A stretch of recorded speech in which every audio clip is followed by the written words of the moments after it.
As a reminder, the colonists and the British fought together against the French in the French and Indian War.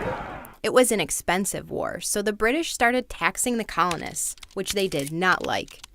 Tensions continued to rise and eventually led to fighting.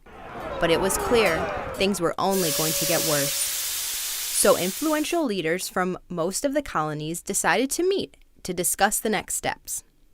One of their first acts was to fund a militia that was battling with British troops in Massachusetts, a militia led by George Washington. On June 17, 1775, the Revolutionary War raged on. In Charlestown, Massachusetts, the colonists fought the British in the Battle of Bunker Hill. The colonists suffered a devastating loss, but still caused some serious damage to the British troops. This gave the colonists the boost of confidence they needed, but they knew they couldn't defeat Britain alone. Maybe the French could help. Remember those guys who lost to the British in the French and Indian War?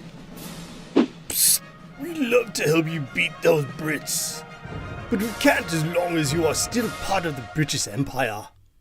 So the representatives of Congress had a decision to make. On July 4th, 1776, in Philadelphia, Congress signed the Declaration of Independence. The United States of America was born. The 13 colonies became 13 states. While the American colonists waited for help to arrive, the war continued. And later that year, they lost control of New York. General George Washington knew they needed to start winning some battles, or else the French would not help them. On Christmas night, he led his fleet across the Delaware River to sneak up on the British allies. They braved the icy river and arrived in Trenton, New Jersey. The next morning, the groggy British allies were taken by surprise to find the town was surrounded. General Washington and his troops returned with a victory. And then, in the fall of 1777, another turning point.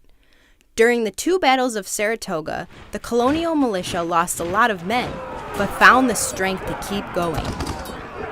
And then, on October 17th, they forced 5,000 British troops and their allies to surrender. This was a large-scale victory for the American colonists and proved to the French that these guys were the real deal. These guys are the real deal. We're joining the fight. Now, with the mighty French naval fleet on their side, the Americans battled on until the Battle of Yorktown in 1781.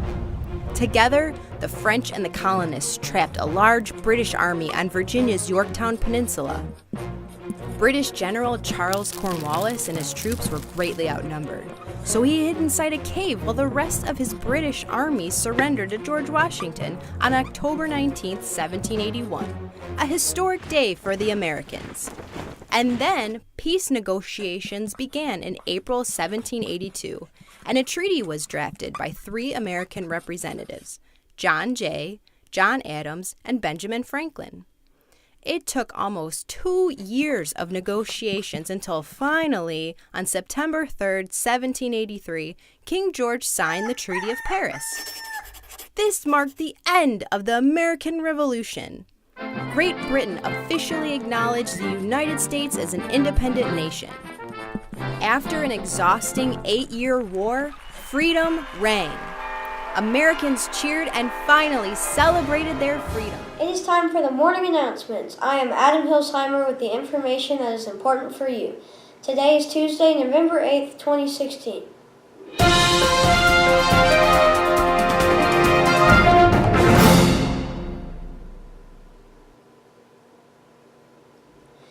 Don't forget to vote today. Today is Election Day. In case you forgot, here are some fun facts about this important day.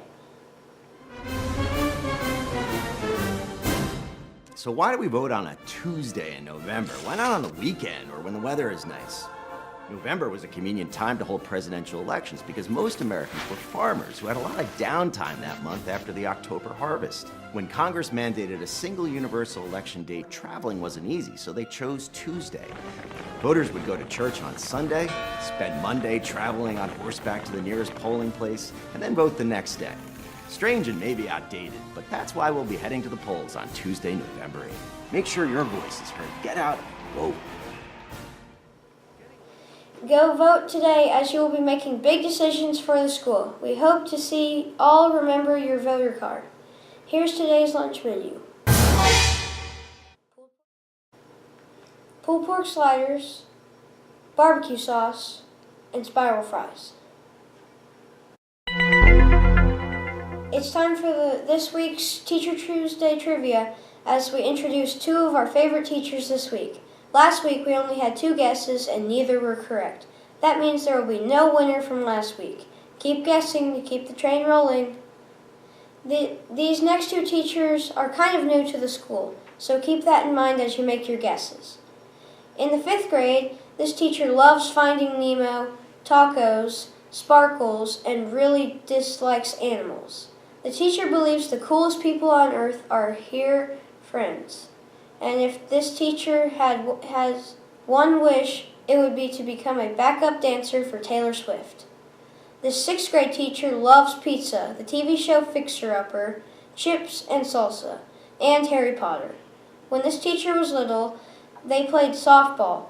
When this teacher grows up, they would like to be an author.